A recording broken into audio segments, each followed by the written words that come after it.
So when a woman says she wants a man that makes six figures, is 6 foot tall, and has social, everyone says, go get it, girl. You get what you want, queen. But when a man says he wants a woman that cooks, cleans, and is healthy, he's labeled sexist. In today's video, gents, we're talking about the double standards that us guys have to deal with.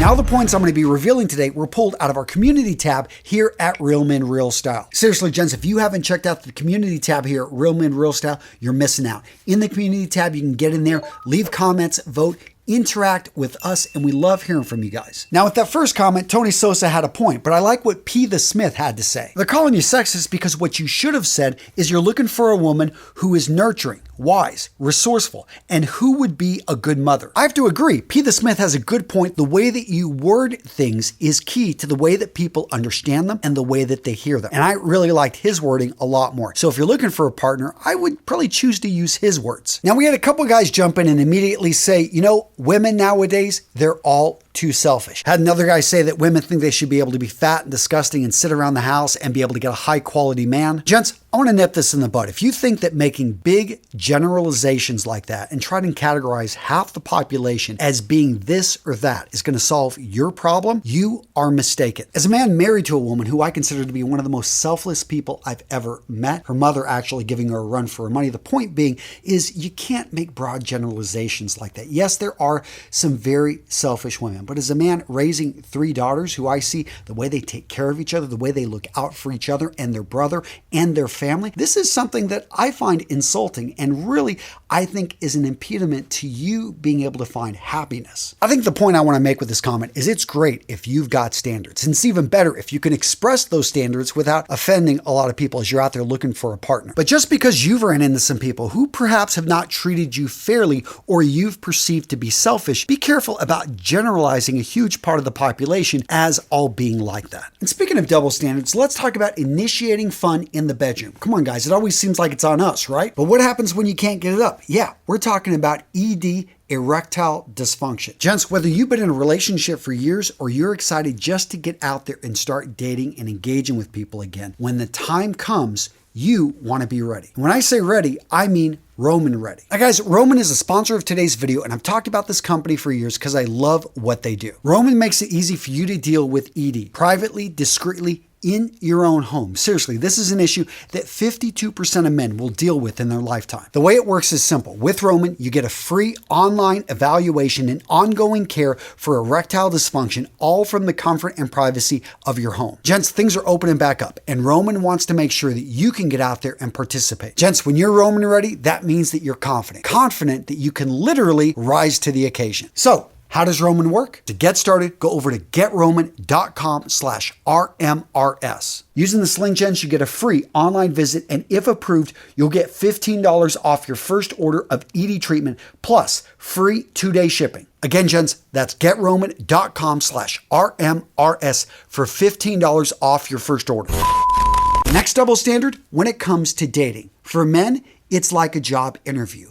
For women, it's like choosing food off of a menu. Now, I really like this one, but let's change it around and look at it from the other side. So if dating for guys is like a job interview, one of the best things about that is you get to choose which job you're going to apply for, right? When you go into a restaurant, most of the time you actually do not get to choose what is on the menu. You are presented the menu and you've got to choose from the selection. So let's put ourselves in the chair of the woman. All of a sudden, you've got all of these men approaching you, these suitors, and you have to choose from the suitors. But the one you want, he's over there. And this brings up another double standard, actually on the women's side that was brought up, is that women talk about, hey, if I go after a guy, I'm looked at as being too forward. And by the way, gents, I would love to hear from you down in the comments. What do you think about when a woman does approach a man? Have any of you guys ever been asked out? I've had it happen to me a couple times, and I have to admit, I didn't follow up. I thought it was a little bit aggressive, and I looked at him, it just really wasn't my type. But I would love to hear from you guys. What are your thoughts? What's your opinion? Let me hear from you down below. I think the point on this one is that dating in general, to most guys, it seems harder for us because we're getting these questions.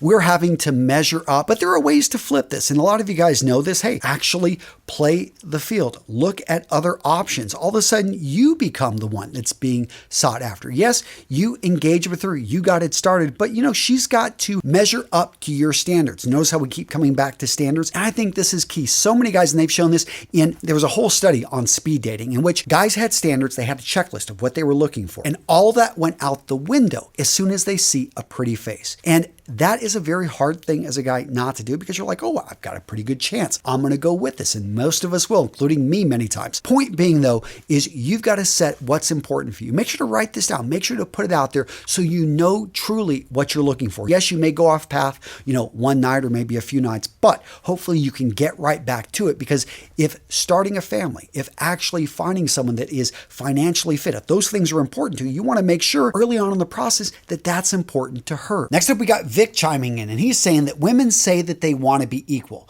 Then I say, how about you pay for dinner, or at least split the bill? You hear that?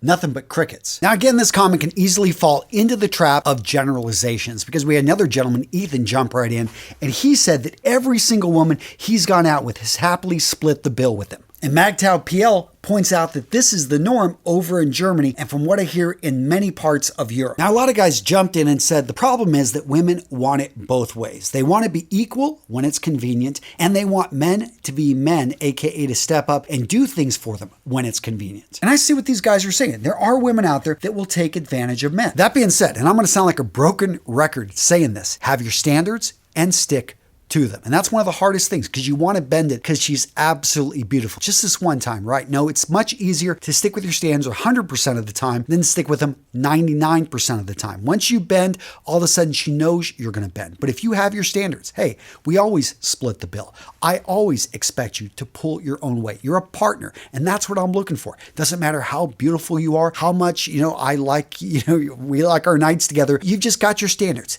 If you hold that, again, all my friends that I talk to about dating, which are quite a few, because I want to get firsthand information, but they all say the guys that have their standards are the ones that seem to have the best luck finding the right type of women. Now, gents, if you think that double standards exist for men, do me a favor and smash that like button. Seriously, by engaging with these videos, letting the YouTube algorithm know that you like these videos, more men will find them. Plus, I appreciate it. Now, the next double standard brought up is that women have all the bargaining power in the negotiation, as they have a lot of demand pretenders, while men are the ones who have to face all the risks and always offer more to achieve expectations. Now, pertaining to this point, I totally disagree with this comment. I think the guy is approaching it wrong, and here's why. So, whenever you show up to a negotiation, even if you feel you don't have as strong of a position, you do have power. Why? Because you can always walk away. My question is, what's your BATNA? Now, BATNA stands for Best Alternative to a Negotiated Agreement. Basically,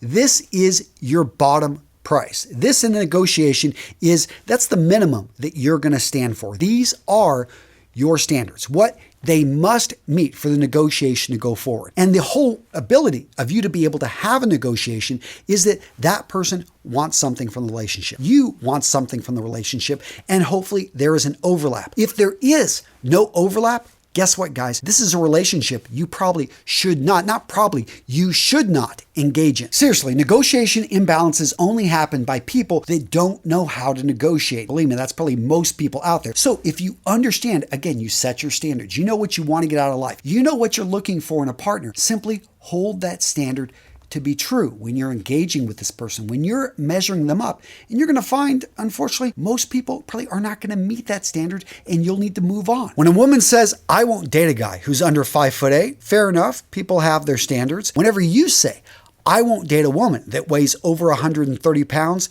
you are labeled a misogynist. Now, I can see how this point really riles people up. It's similar to our first one. But what's interesting about this is most guys, you can't do anything about your height. But when it comes to your weight, well, that's within your control. So what do you guys think? Agree, disagree? Let me know in the comments. Now, there was a great comment added by Praise the Sun, and he said, you act like women don't get for that, but here you are giving women for that. And I have to agree, if a woman publicly says that she's not going to date a short guy, then yeah, I think she'd get a little bit of ridicule. But here's where it happens that you really can't do anything about it, and that is in the dating apps. Let's just face it, a lot of them people are going through and they're pre-selecting what they're looking for. And guys in many ways are doing the same thing. Though not to the extent of women, but that's really because we don't have as many options usually coming our way. But if you're having trouble, if you are a shorter guy, then get off the dating apps and find other ways to meet people. Next, we have the comment, forced to treat her like royalty, while she is free to treat others however she wants. I'm not sure if this one was just trolling the feed, but to be honest, that just sounds like a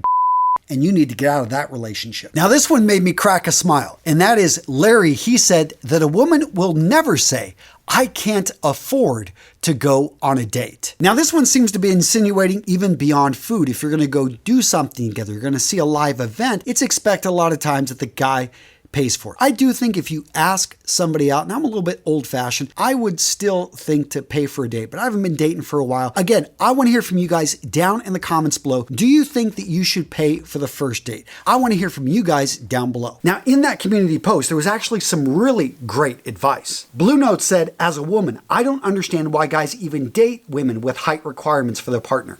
That would be a deal breaker for me, just like a guy who expects a certain boob size from a woman. I guess that's important if all you want is a hookup. But if you're looking for a partner for life, stay away from women who have such requirements. Yes, women usually call the shots, but that's only because men are willing to put up with that, aka simp. Know your worth. I also like what Big B Views had to say. Absolutely, without a doubt, there are double standards, from things like height to job and everything in between. Most often, someone is expecting the other to meet many criteria to even be considered worthy of a date, but trying to apply that criteria in the other direction rarely is met with the same expectations. And Goldie had this nugget. There are double standards because people accept double standards.